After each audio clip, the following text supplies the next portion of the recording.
Wait mga preng, napansin nyo ba? Yung mga bagong phone ngayon, di ba mas tumatagal na yung battery nila kahit manipis na? Mga preng, hindi yan magic. May bagong tech ngayon sa mga hindi pa nakakaalam. Yung dahilan niyan mga preng is ang silicon carbon battery. At ito na ang upgrade ng classic na lithium-ion battery na ginagamit natin ng halos ilang taon na. Ganito yan mga preng. Dati graphite lang yung ginagamit sa loob ng battery. Ngayon, may halo ng silicon. At ito ang twist mga preng. Ang silicon kayang mag-store ng mas maraming energy. Ibig sabihin mga preng, same size ng battery pero mas matagal siyang malobat. Pero teka mga preng, yung tanong dito, perfect na ba to? Mga preng, yung sagot, hindi pa. Sa real user feedbacks mga preng, oo, ramdam talaga ang longer battery life at faster charging. Pero may downside mga preng. Ang silicon mga preng, mabilis yan mag-expand at contract habang ginagamit. Kaya kung hindi optimize ang isang brand o isang model ng smartphone, pwedeng bumaba agad ang lifespan ng battery. Kaya karamihan sa mga brands ngayon mga preng, hybrid. Silicon plus carbon plus lithium. Hindi pa talaga pure silicon. Ngayon, sagutin natin yung tanong. Ito na ba ang best battery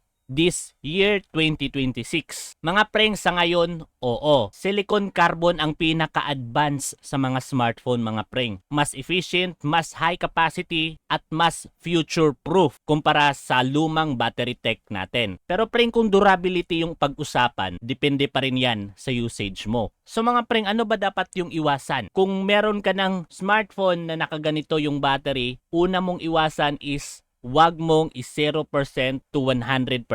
Dapat nasa 20% to 80% lang yung battery. Pangalawa, init ang kalaban ng battery talaga mga preng. Wag talagang maglaro kung kaya man na naka-charge. At pangatlo, gamitin o gumamit ng original charger talaga mga preng. Huwag mo talaga yang tipirin. So bottom line mga preng, hindi lang basta hype ang silicon carbon. Ito na talaga ang next evolution ng smartphone battery. Kaya mga preng, kung ikaw nakaplano na bumili ng smartphone online pero nag-aalala ka sa store na pagbibilhan mo online, go, check to my profile, check my bio at nandyan na lahat.